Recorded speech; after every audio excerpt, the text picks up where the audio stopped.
Hello, good evening. Everyone is just logging in now. That's fantastic. Good evening. Ade, how are you? Commando.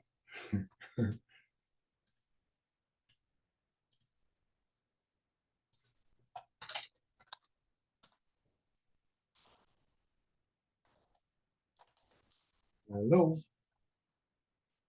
Okay. Hi, Ade. Yes, I've seen your hi. I'm fine, thanks. Okay. We are doing sign language. Okay, cool. Alrighty. Good evening, okay. Good evening, Ade. We are just logging in now. We have a very exciting session tonight. We're going to be sharing some really valuable and extremely top quality information. So fasten your seatbelts. We're getting ready for a really extreme ride. So I'm glad you signed on early, so you're going to get the most benefit from the session. Ade, are you free to talk? Can you talk? Can you speak? Okay, no problem. I can. Oh, hi, how are you? I'm all right, thank you. Let me step outside and now I can talk. Second. Hi, Karis, how are you? I'm getting messages from my nieces. How you doing? Good evening, Jay. Evening. Yes, we're in for a very exciting journey today. Got people are just logging in now. Yeah, sorry, Ade, you went to another room. How you doing? Yes, I'm very well, thank you. I'm very well. Wonderful. How are you doing? Yes, I'm doing good. I'm doing good. What have you been up to? Is the oh god, just working. I literally just down tools about an hour ago. Okay. Just to get ready for this. So, is he here yet? Is it here? Or she? Oh, he's not here yet. No, we are. No? No, next month. Or when God says it's time, he'll be here. Well, to that. Yeah, you know. It is well. It is well. It is well. Good evening, Uncle. Mum is driving. Okay, no problem. Hi, James. I see the message. Hi, Ade. James, how you doing? You right? You good? Yeah, good. Thank you. Good. How was your day? It was a bit hectic, but yeah, it was good. It was good. Thank you. Wonderful, wonderful. All right. So while people are logging on, the session is going to be broken into 5 parts. The first part, we're going to be talking about finding motivated sellers, which most of us know how to do already, but we're going to be going into that in a bit more detail. The second part, we're going to be showing you what you're actually going to be looking for. What you're actually going to be looking for once you do find those motivated sellers, or the type of properties that we're going to be looking for. Good evening, Mike. Your property investment strategy. We're going to be looking at we're going to look at Ken, you're a my bit delayed. Oh, okay. All right. Just give me a sec. I will fix that now. Okay. Is that better now? I think so. Wonderful. For now it's good. All right, good. Yeah, for those of you joining, we've got James, Ade, Michael, Oge, and Susan, and family. Oh, Les is just coming in as well. Good. We're going to have a nice full house. Lovely. So I was saying that we're going to break it down to about 5 different modules. How to find motivated sellers, what type of things we're looking for, the type of telltale signs that we're looking for with the properties. Then we're going to look at your investment strategy, what investment strategy you're going to deploy, and how it's going to work best for you. We're going to go into a breakout session. We're going to have a breakout session. I'm going to put you guys in rooms so you'll be able to share your property strategy with the other person, and then we'll come back out of the rooms, and then we'll have an open session where you can ask questions and share the strategies that you've come up with for 2023. So is that okay, everybody? You got it? You got it so far? Good evening, Les, Michael, Ade, Emily, and all of those that have joined. Fantastic. We're going to get started. We're going to get started right away because we haven't got time to waste. So I'm going to really just jump in. Let me share my screen and we'll get started straight away. Okie dokie. Right. See, everyone see the screen okay? Just give me a thumbs Yep. up. Okay, lovely. So how to find motivated sellers. We have done this so many times, but it's always good to have a refresher so that people can remember specifics about motivated sellers. So let's, Ken, we're losing you again. you're losing me again. Okay. Right.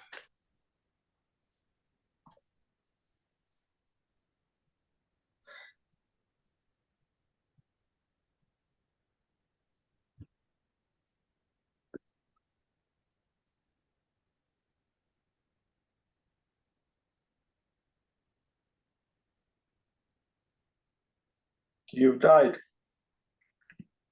Oh, is he not here? Les, give us some holding music. All right. Is that better? Yeah, we can hear you. Yeah. Okay, good. So, as I was saying, motivated sellers, we've done this before, but this is good for a refresher so that we can see what's applicable and usable now. So let's go straight in there. So we're looking at 12 motivated seller types. Well, there's actually about 13, and I'll give you a bonus one. So I'm going to go through these quite quickly just to refresh your memory and so that you can see the specifics of what's happening in this day and time with the current economy, the way the economy is and the way everything is going on. So the first one is debt and negative equity. These are two separate issues. The first one is debt. A lot of people are going to be entering into a debt situation because of the fallout from furlough, from COVID, and then the new, obviously, the economic crisis that we're in now, the cost of living crisis, etc., interest rates going up, and all those things. So there's going to be a lot of, in the new year, you're going to see a lot of people are going to be entering into a debt situation. So they're going to want solutions to help them with that. Negative equity is slightly different because this is if someone has purchased a property and the property they bought it is actually worth less than the market value. So this is where the lease options will come into play, but we'll talk about those in a minute. So the second type is repossessions, and that's kind of on the back end of the debt. So when they go into debt, then it progresses and goes into repossession, and obviously that's people are going to be facing evictions as well. So these are the things that we need to be aware of that are going to be coming up, and we need to have solutions that will help people to navigate through those challenging and difficult times. Am I still okay? Can you hear me okay? Yeah? Yes. Okay, great, fantastic. Number 3, we are talking about moving and relocation with the way people are working now with a hybrid model. A lot of people are working from home. They very rarely visit the office. They might go to the office once or twice a week, or sometimes even once a month. So a lot of people are now moving from maybe London locations to slightly outside of London, with the transport links being, a lot easier and the houses cheaper and bigger, a bit further afield. So a lot of people are looking at relocating, are looking at moving, and then the relocating is companies are downsizing. They're downsizing, and they might relocate their operations to either online or to another office. So they tend to have people relocating to, meet where those people have moved to, where the companies have moved to. Number 4, sell falling through. We know, I think it's a ratio of something like 3 out of 6 sales fall through. They don't go through, particularly now with the interest rate changes and with the down valuation going on. At the moment, we've had, we've seen recently that down valuations are going on. So people are going to buy a property and maybe it's been down valued, and as a result, the sale has fallen through, and now that becomes a desperate situation if the person's in a chain. So if they're in a chain and they need to buy another property, their sale is relying on that sale. So sale falling through is the type number 4. Number 5, property on the market a long time. We've discussed and shared this one so many times. The property is on the market for a long time. It could be a number of reasons. It could be the fact that it's overpriced. and it could be overpriced because they're trying to achieve a certain value before they can actually sell, because they need to buy another place which costs more money, or they owe a certain amount of money. They might have remortgaged their property, and therefore they need to make enough money to cover that remortgage amount. So the property could be on the market also for a long time because it needs renovation work. But we'll cover that when we talk about assisted sales in the property strategies. So those are some of the things. I just want you to remind yourself, to refresh your memory about these particular motivations and how they're applicable now. Okay, number 6, inherited property. Unfortunately, people pass away. When they pass away, the child or the next of kin can inherit that property, and most of the people are accidental landlords. They don't want to even, they may have emotional ties to that property. They don't really want to have anything to do with that property, so they just want to sell it. It might be dated, so we could perhaps do something like an assisted sale, or offer them a below market value sale for that. But inherited property comes up a lot, but there is probate and there's stages that it has to go through before it comes to the market. So let's look at number 7. Number 7 is separation or divorce. Now, these are two different types of categories. Separation could be a business separation, not just a marriage couple separation. It could be a dissolved business, a business that's not gone so well, and as a result, they want to separate. They say, you know what, let's sell the property, let's split the proceeds, and let's move on with our, move on with our lives. And then divorce is a similar scenario, but obviously is in a civil case where they've divorced, and most of the time they just, I've seen where the couple would kind of try to spite the other person by selling it cheaper because they just don't want the other person to get that money. But that's a domestic situation, but I've seen a scenario firsthand of these things that happen. And unfortunately, with the COVID and the lockdown, a lot of divorces came out of that, sadly, but it's what happens. So you need to just be aware that that could be coming up again, especially with the way the cost of living and those kind of pressures on people not having work, coming out of furlough, all sorts of things are happening. So this could cause separation or divorce. Number 8, the house needs repair. We've talked about this many times when we're doing searching on the property portals, where we talk about the house needs a lot of repair. So we can go in there, look at the property, say, look, this is not up to date, it's a bit dated, carpet's dated, maybe it's got an old boiler, it needs a bit of a decoration, new bathroom, kitchen, etc. So that house would need repair. So there's value that could be added to that property, and as a result, they would now become a motivated seller because they don't have money to do that work. Number 9, ill health or no longer happy. These are two different cases. Ill health is, sadly, someone has gone into ill health and maybe they can't handle the stairs anymore, for example. So they might be looking to downsize and go into a bungalow or somewhere like that. Or they just, they just want to come out of there and go into a hospital, or the situation has changed and, they may want to sell the property as a result. No longer happy, when we have situations that someone could live in an area and they could be in that area for, let's say, 20 years, all their friends have moved on, some of their relatives have passed away, the people that are close to them have passed away, so they're no longer happy in that area. It could be that the area's got some rough people that have moved in there and they're just not happy with the area. So sometimes these things are just emotional. People are going through emotional torment and they want to move out. They don't want to stay in the area anymore. So these kind of things happen, which can cause another motivation for sales.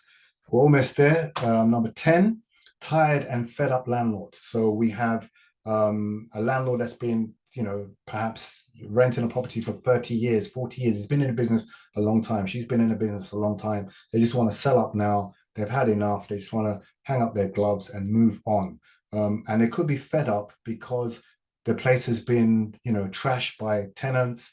They ruin the place on a regular basis, and they just keep on having to renovate the place, and they're fed up. They're just like, oh, I'm tired, I can't do this anymore. So those are the kind of motivations that could cause a landlord to be fed up or, tired with the property. And as a result, they will become motivated. And if the motivation is right, we could structure a deal with them. Number 11, downsizing. A lot of people are doing this if, for example, they have children that have grown up, they're now going to fly the nest and they're going to buy their own property. Then the husband and wife or whoever's remaining in the house will say, well, we don't want to be rattling around in this house. It's too big now. We just need a smaller place. Let's downsize and buy a smaller place. So that's downsizing.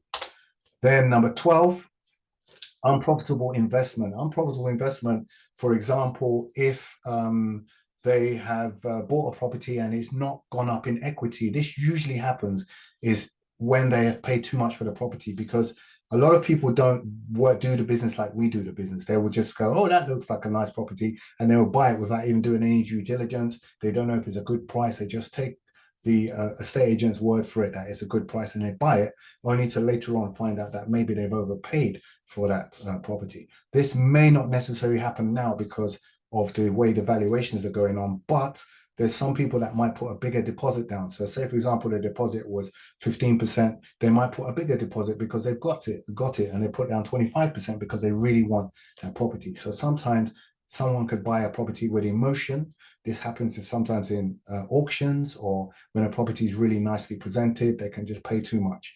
So they can now become motivated if they no longer want to live there for any one of the number of reasons that I've already mentioned.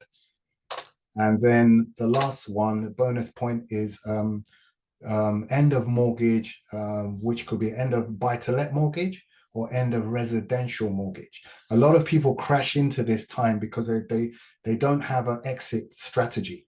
When people have a mortgage, it always says, just be sure to know what you're going to do at the end of this mortgage, because the time does come, 20 years, 25 years comes along. And then, you know, I've had cases where they've come and they said, look, we want to sell and we need to sell it as quickly as possible because the mortgage is coming to an end like in 2 months' time or next month. So they've got a short window to sell that property quickly. And you and I know that it takes up to 12 weeks, 3 months, it could even take longer to sell the property. So they may not go on the market. They may go off market to try and sell their property quickly because they're pushed for time. And this happens a lot. It does happen a lot, especially with landlords with portfolios. They might have a portfolio, and as they've got a portfolio, they want to, they can't keep up with all what's going on, and they might miss one. And then the mortgage people come and say that, oh, sorry, this is now due. We need to get the full payment for this property. So as a result, they've had to reduce the price and sell it. So these are the different motivational types, the motivated seller types to be considered when you're thinking about your property strategy, how you're going to move forward with that. So I wanted just to summarize that very quickly. I know I've done it really quickly, but for you guys, most of you, it's a refresher. You know, you've heard this before. You know, it's like, you know what I'm talking about because you've done and heard it before, but it's good to just refresh your mind, particularly with the times that we're in now, so that you can, you know, position yourself to do the deals that, you know, are coming to you. So what I'm going to do now is, let's have a look if there's any questions in the chat. Okay, I've lost sound, logging back in. Okay, that's fine. All right. So what I will do now is I'm going to move to the next section, which is what you're actually looking for. So these are the telltale signs. Now, this is the interesting part of the telltale signs, what you should look for if you're just, say, for example, just driving by and you're looking for off-market property. Someone needs to go on mute, sorry. If you're looking for off-market property, these are the kind of telltale signs you need to be looking for. So you're looking for places like this. It's got overgrown, the drive is overgrown, bushes everywhere. There's an old car sitting in the front. You know, they can't be bothered to move the car, and it's just overgrown. It's just unkempt. It's not kept well, which could mean that, for example, someone's passed away and they're just not bothered, or there's someone that could be ill, they can't, you know, haven't got the strength to do it, or they just haven't simply got the money to repair it. So something like this, you could write to them directly. You wouldn't have to necessarily knock on their door. You can write to them and offer them a solution to help them with the sale of their property, you know, if that's what they want to do. It could be that you do an assisted sale where you would go in there, you would renovate the place and bring it to a certain standard, move them out, because this sort of thing you don't want to do and leave them in there, because if you fix the problem and they're in there, they will not leave. I've been there once before and I won't go there again. So you don't want to do, bring the place back to its beautiful, back to its beautiful state. And they're like, oh, this place is so lovely. I don't want to move. I don't want to move. Then you have a scenario because they can't afford to pay you.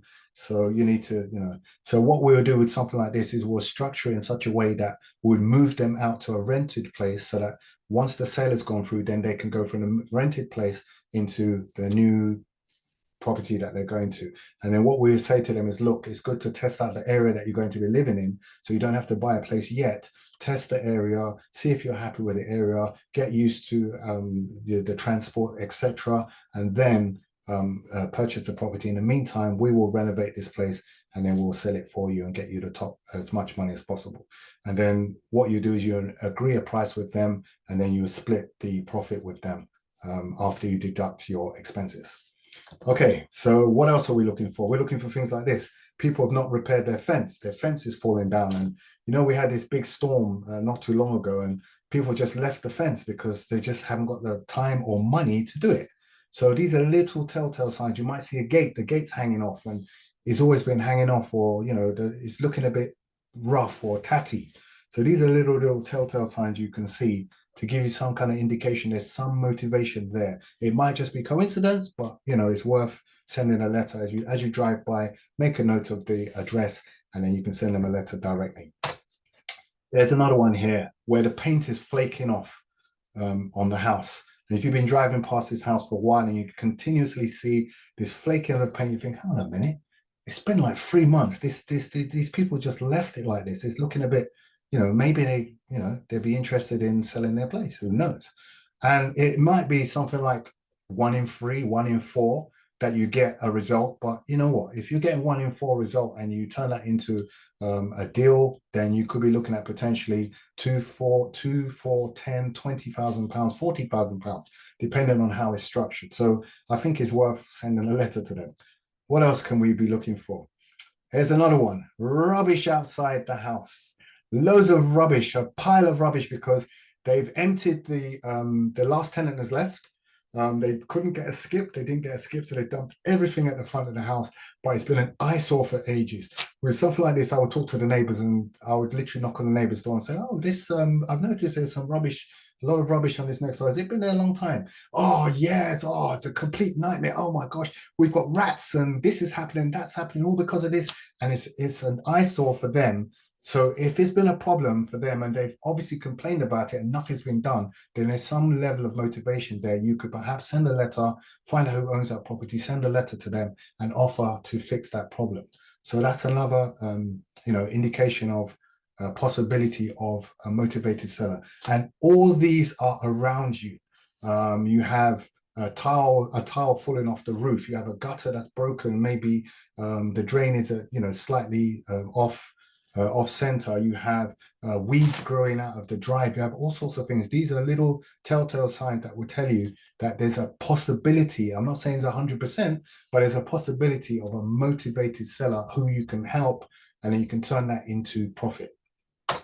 Okay, so we've covered that. If there's any questions, please feel free to post them in the chat, because I want to cover the questions at the end. So, try and remember them. If you can't post it in the chat, then write it down and then use the time at the end to ask your questions, please. So if anyone's, you should have a pen and a paper, because we're going to need that in the next session.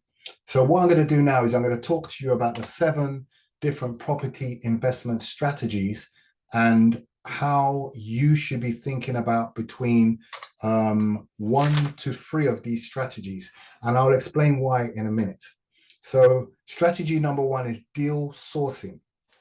Now, the reason why you might do deal sourcing is because you might choose a strategy and you'll see a property, and instead of throwing it away, you can package it and sell it to an investor who will take it, because it might not be your strategy. So deal strategy should be one of deal sourcing, I beg your pardon, should be one of the strategies that you have up your sleeve.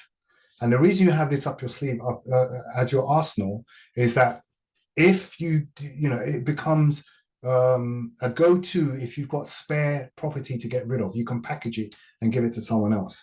Strategy number 2 is rent to rent. Most of you know about this strategy where you rent a property from a landlord and then you re-let it out to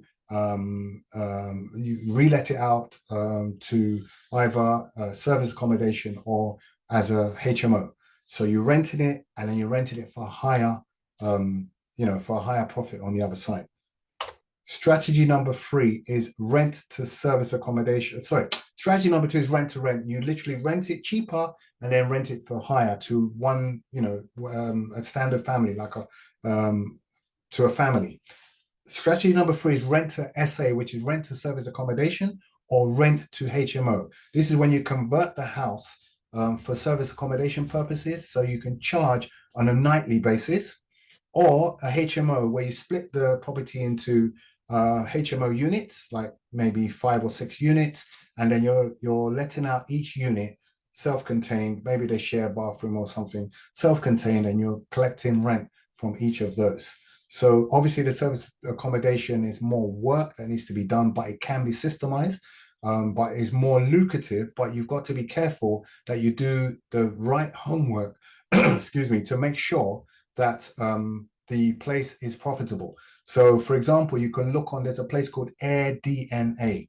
AirDNA.com allows you to predict what the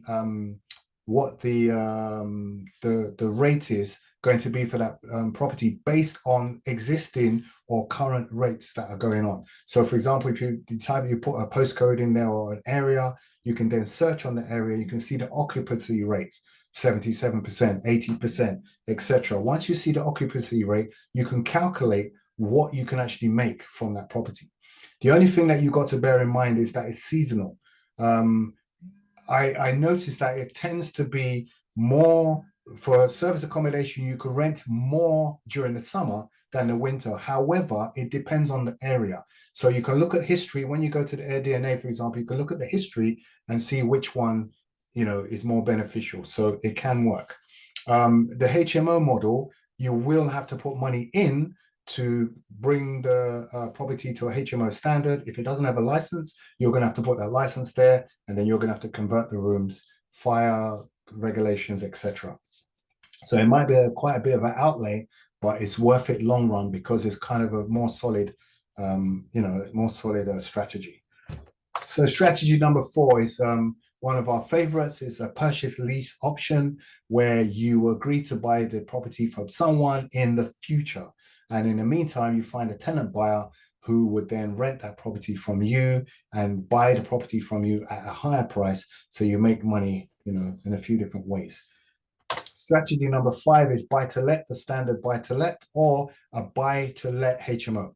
You can buy a property and convert it into a HMO, but this is if you're ready to purchase, if you've got deposit ready, if you've got your money ready, or you can use OPM, other people's money, to actually purchase a buy-to-let property and then let it out in the traditional standard way, or purchase a property that you can convert to a HMO and then do that. What I would suggest with something like that is, I've always said this, is do some deal sourcing so you can accumulate some money. Do some of the other strategies to accumulate money and then put that money back into actually purchasing and owning assets like buy-to-let or buy-to-HMO, because those will outlive you. The last property, the first property I bought is over 27 years ago. I've still got it now and it's still letting. So the idea is to build the asset base for later on. These other strategies are kind of, you can use them, but the ultimate goal should be to have your own portfolio. You should be looking to build your own portfolio so that you can hand these to your children and your children's children. It stays in the family, keeps on going. That's the idea behind these strategies. Number 6 is what we call the BRRRR, or BRRRR. That's, you buy the property, you refurbish it. That means you renovate it, you rent it out. And the reason you rent it out, because when it's rented out and it's got a tenant in there, it's worth more than when it's empty. So you rent it out, then you go and refinance it. You go to the lender, you refinance it. They will now refinance it as a buy-to-let project with an ongoing tenant, with a full AST, assured short hold tenancy, and then you recycle the money. So you pull the money back out, and then you use that, add some more money, and then do it again and buy another property. The last strategy is assisted sell, strategy number 7. Assisted sell is where you will go, someone is trying to sell their property. It might be dated. It might need a new kitchen, bathroom. It might need a lick of paint or something like that. You go in there, you do your valuation, make sure that you can add value to bring that value up so that you can sell it for a higher profit. And then you literally split the profit with them, whether it's 50-50, 60-40, depends on what you agree. You split that with them on the other side and everybody's happy. So what I want you guys to do is to just look at those strategies. There's only 7 there. There's up to 20 strategies, but I've chosen 7 to make it easy. I want you to choose 1, 2, or 3 maximum. I'm going to put you guys into breakout groups. I want you to, in fact, let me go to the next page and I'll tell you what we're going to do. First of all, has everybody got these strategies, the 7 strategy? Have you got them written down? Yeah, you can just give me a thumbs up. Yeah, you got them. Everyone knows them, 1 to 7, yeah? Okay, great. Alrighty. So what we do is we're going to go to the breakout session. And in this breakout session, we're going to have a breakout session for 10 minutes. In these 10 minutes, I want you to, there's how many of you on here at the moment? There's about, I think 6 or so of you. I'm going to split you guys into groups. It could be 2 or 3 of you in a group. And I want you to spend no more than 2 to 3 minutes per person. And what you're going to do is you're going to say what strategy you've chosen, whether it's 1, 2, 3, or set up to 7, what strategy you've chosen and why you've chosen a strategy. And remember, deal packaging should be one of your strategies because it's the strategy that gets rid of the one that you don't want. So if you find something, you go, oh, this is not my strategy. Oh, I want to do rent to rent, but this is not a rent to rent. This is a buy to let or BMV, below market value. No, this is not mine. But you can deal package it and get paid to package it. So remember, deal packaging should be one of your strategies. So I want you to share with the person what strategy you're choosing for 2023, on why you've chosen that strategy. Then what we'll do after we will break out for about 10 minutes, then we'll come back and then we'll have a question and answer session. And I want you guys to share what strategies you've come up with and the reason why you've come up with that strategy. Then we can have some questions and a little discussion around that. And then I think we'll be finished. Is that okay, guys? All right, fantastic. For those of you that just joined, just to explain what's happening, we went through these different strategies here. There are 7 strategies. And I've said that you should choose between 1 and 3 strategies. One of the strategies you should choose is the deal sourcing strategy because you can actually sell your deals on if you don't want them. And then choose the other ones that, maybe 1 or 2 others that appeal to you that you really want to focus on and do. So it could be rent to rent, it could be rent to service accommodation, it could be purchase lease options, it could be buy to let, whatever your strategy is. Then you're going to now share what strategy you've chosen and why you've chosen it. And then we'll break out. And after the breakout, we'll discuss any questions and why people chose a strategy. And I think it'd be quite interesting to hear people's results and feedback. Okay, is that good? Alrighty. Right, so we're going to break out. Let me stop the share here for a second. And we're going to break out. Okay.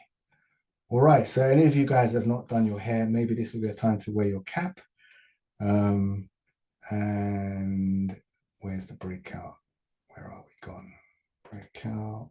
Breakout rooms. Okay. All right. Let's see how many we can do. 1, 3, 6, 9, 10, 11. Okay, 11. So we do 4 rooms. Okay. Include co-host. Yep, that's me. Assign, let participants choose their room. Okay, I'm going to allow you guys to choose your rooms. We're going to have 4 rooms. So you just, or would you like me to just randomly assign you? Shall I randomly? Yeah, let me do that. Yeah, randomly assign. Randomly sounds better. Assign you. All right, we're going to breakout rooms. 3, 2, 1.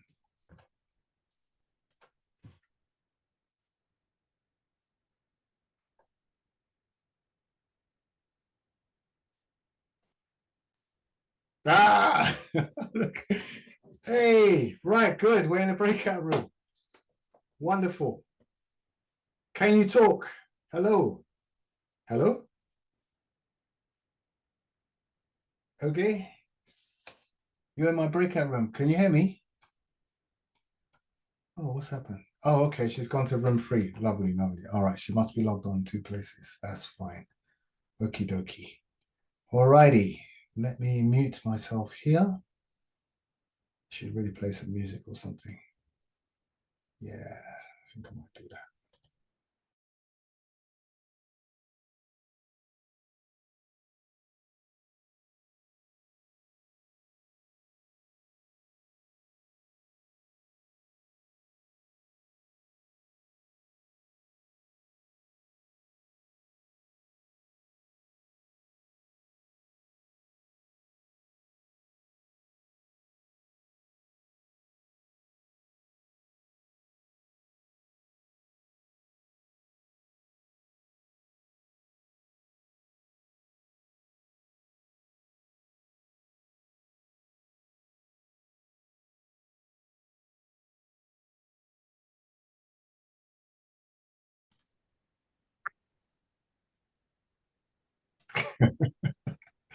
Everyone's speechless now. Talk too much. How was it? Interesting, huh? Yeah, we just talked. Good. All right. So is everybody back? Let me see. I hope I haven't lost anyone on the.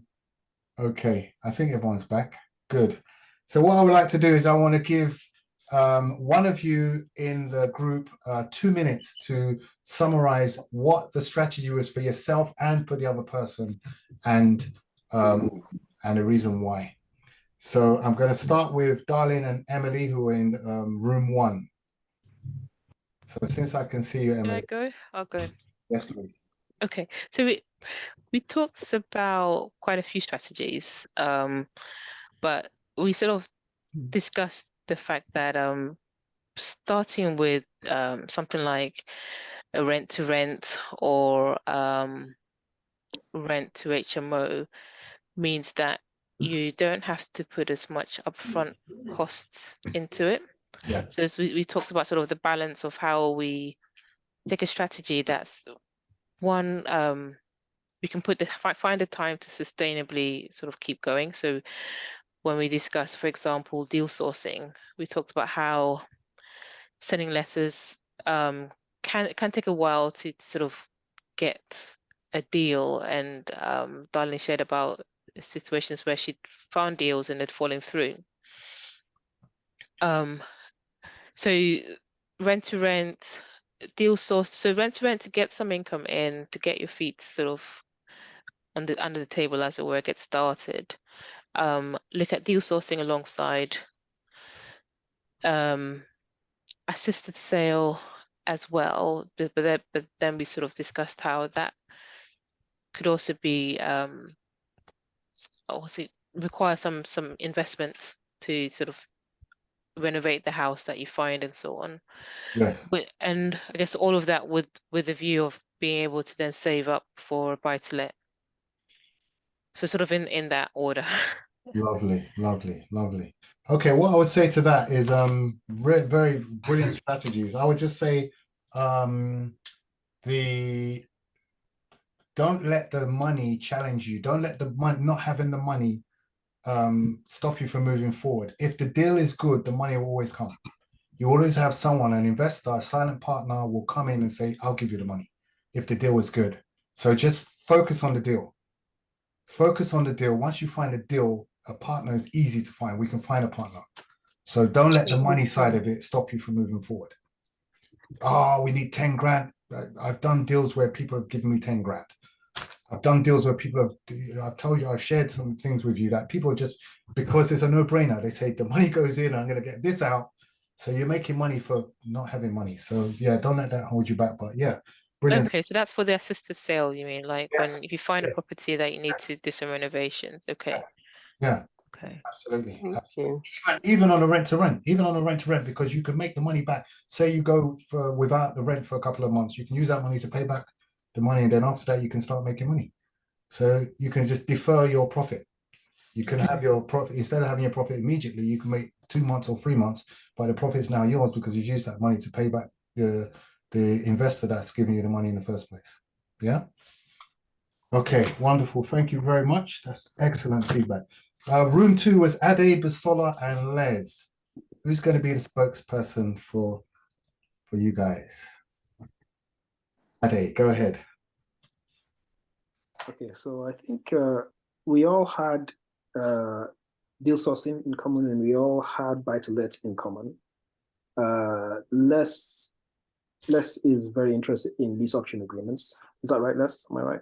Yes. Lease option agreements, because he had experience earlier this year that gave, well, he had a deal that didn't go through, but the experience, the learnings were quite vital, and he's learned a lot from that. So he's pursuing that for 2023. Busola is a very helpful person. So she's more geared towards assisted sales. Yes. So she's interested in putting together assisted sales deals to help people through their situations, and obviously make a little bit of profit off that. Wonderful. For myself, my third choice is the B. I'm going to shorten it to B4R. So for that, like, for me, primarily in 2023, I want to take more risk and put myself out there, identify these properties, find the investment, refurbish them, having bought them, of course, refurbish them, and then put tenants in them. Yeah. And then, so I'm gearing towards doing a bit more training towards that, so that I have a bit more knowledge, I'm a bit more equipped, and I can go into 2023 with a bit more certainty. Wonderful. Achieving that.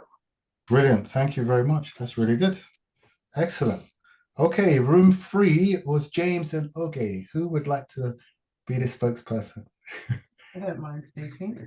Okay. It was lovely speaking with James. So for 2023, James would like to focus on focusing, basically. So deal sourcing being his main attention, giving his main attention to deal sourcing, and from there wanting to use that as a springboard to go towards buy-to-let. He's got his mindset on something at the moment, and he really wants to make that manifest. So using that as an opportunity to allow that to happen. We also discussed that, deal sourcing really being at the core of what the other strategies that can come to play, to say that using that deal sourcing, if it isn't something that's suitable for yourself, then, packaging and selling those down away. But we talked about the sort of potential limitations of doing that it's really quite challenging to marry, not only source the things, fair enough, but to actually marry the investor with the deal that they're looking for. And that can be a bit frustrating at times. So bearing in mind that may not always come through, it might come through slowly, but having it as a background strategy to help the other things happen. For my own focus points, again, would be the deal sourcing, looking at that as an opportunity to see the BRR, as we said, the B4Rs, that would be something I'm desiring to do as a long-term strategy for not only doing the kind of initial renovations and refinancing, etc. But yes, I have the ambition of seeing something manifest into something, something that was dilapidated, bringing that into good usage again would be good, and helping someone have that that property being used, but also from the perspective of having the generational wealth once that property is refinanced, and then turning that into a buy-to-let for a long-term strategy. So there's that double-pronged thing, which covers the buy-to-let aspect of things as well.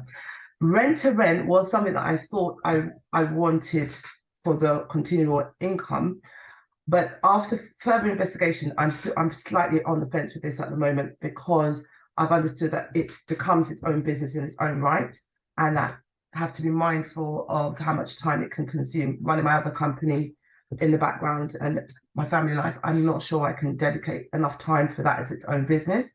I'm very much interested in the financial freedom it can generate.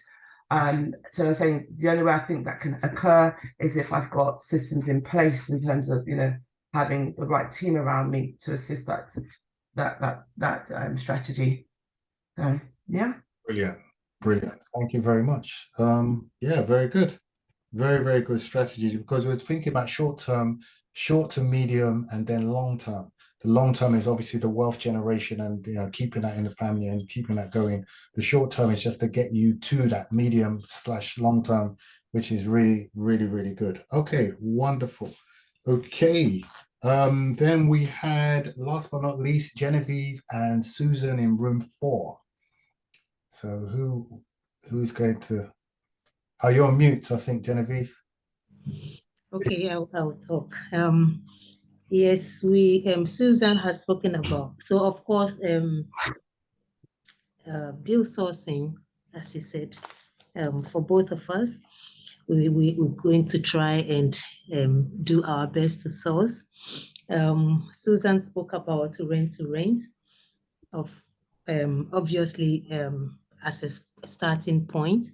You wouldn't need heavy amount to go in. So yeah, she's thinking about rent to rent and then assisted sales.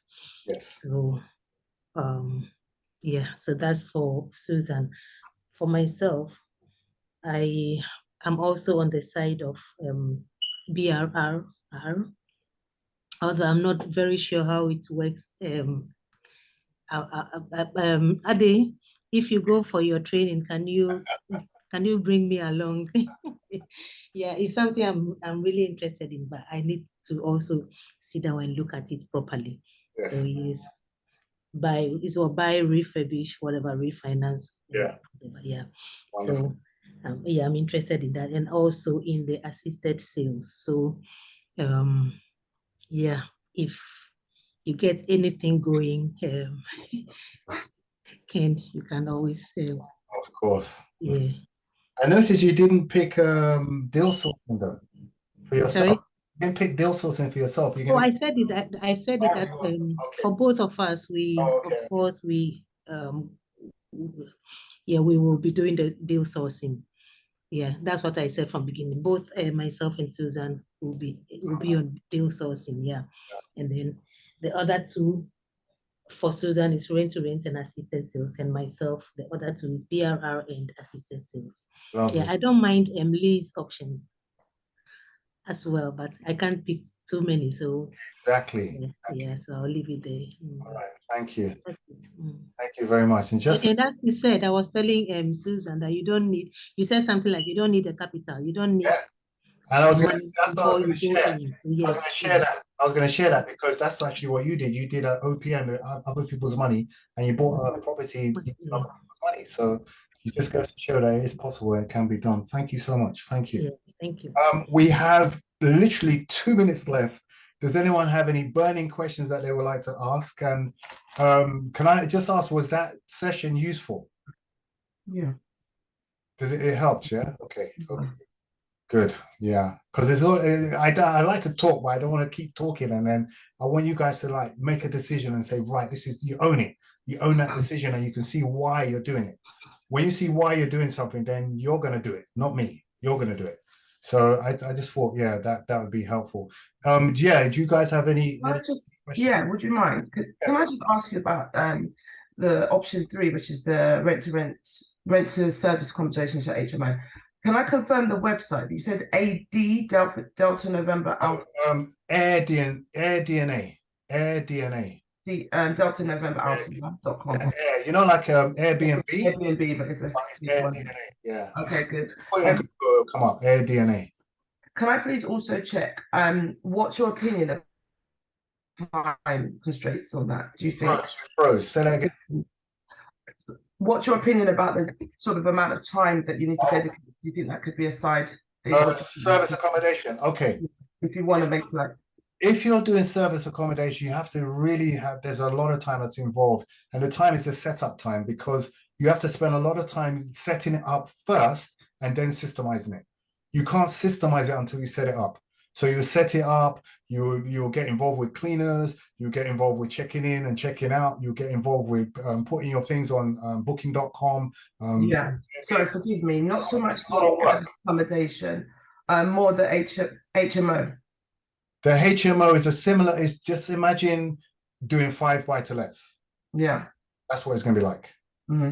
Imagine like doing 5 buy-to-lets, but the idea is to systemize it. But the only challenge with systemizing it is that you're reducing your profit. Yeah. You're going to be paying 10%, 10%, 10% for each of the properties to the HMO manager. So with the rent to rent, It's handy if you own it. If you own it, it's handy to do that. so forgive me, but with the rent to rent, that's to one family, yeah? Yes, rent to rent, one family. Do you tend to find that there's potentially less profit in that as opposed to HMO, or can that potentially be equated? I've had rent to rent. The last rent to rent I had was 6 years. I had it for 6 years. Overall, it made me more money than it would have done if I did a rent to rent kind of a different way, because I didn't have to repair anything. The repairs and the void periods and things like Yes, because when you have high turnover, you're going to be wearing out things a bit quicker, and then you have to repair them all the time. And tenants are moving in, moving out, they're moving the furniture in and out, they scratch the wall, the next person comes in and says, oh, this wall scratch, you have to paint it. So that. Yeah. those are the things, those are the things to consider. And that's why I prefer long-term buy-to-let. All my buy-to-lets are like 5, 6, 7 years.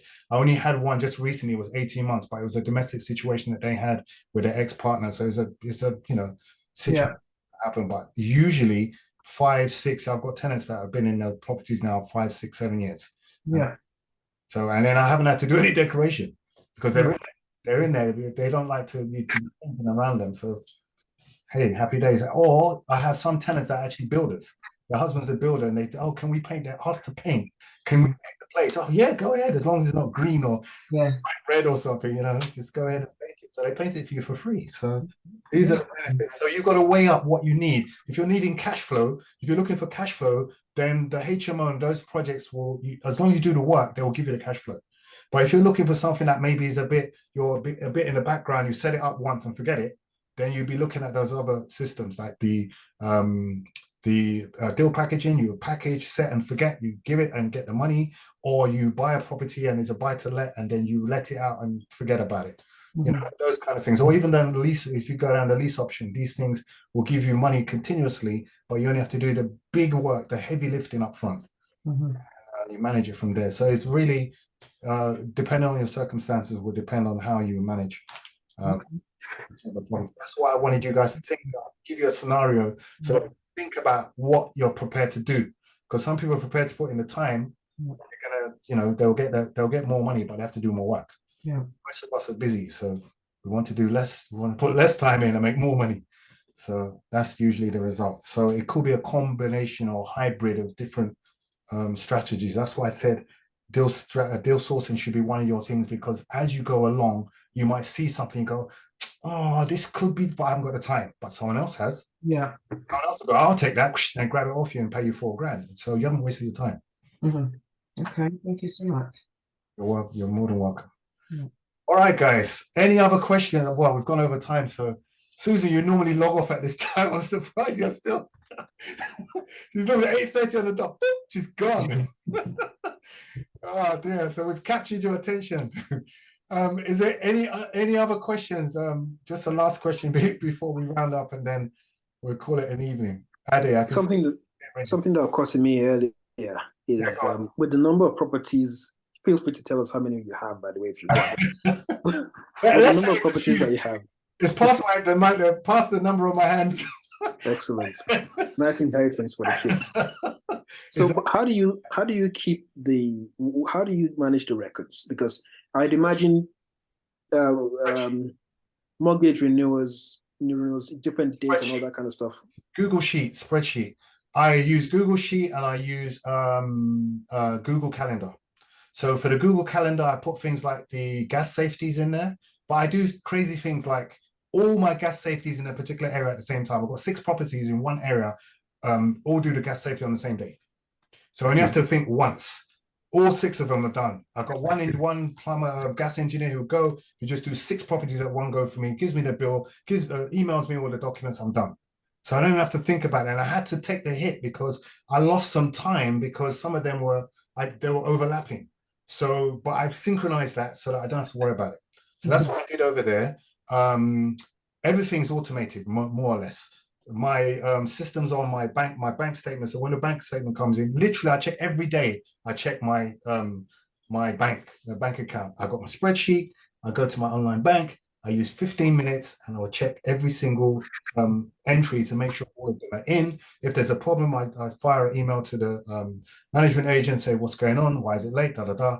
And they're on edge because I'm ahead of them. I say, yeah, the thing is due tomorrow, make sure it's there. They're like, oh my gosh, they can't, once you're ahead and you've got little systems in place, you can take care of it. So I just spend about 15 minutes a day managing my portfolio. It's not difficult. It's just a system. You put it as a Google Calendar. Calendar will tell you, remember to check the rent for this, remember to check the rent for that. And then systemize as much as you can with the gas safeties and things like that so that you don't forget, because you can get fined if you don't put those things in place in time. What else would I say? Rent, collection, maintenance. Can I ask you a real quick question about licensing? Yes. Are you finding that's going across all different boroughs now? Slowly, yes, it is ish. Not all of them, but some of them. Some of them is happening. I've got one of my properties is hit. It hit one of my properties. What's licensing? Hit a couple of selective licensing. Yeah, you have to get a license to say that you're a landlord and you are allowed to now let out the property. Yeah. One of my properties is like £1,000 to say that you're a landlord, which is not what I budgeted for originally, and that's quite significant when you're looking at, that could be annual. That's ridiculous. Is that in London? Is that exclusive to London, or is it just? That's what I was just checking with Kenny. Has he seen it in any other area? Yeah, I've seen it up north. Up north is how it started. Up north?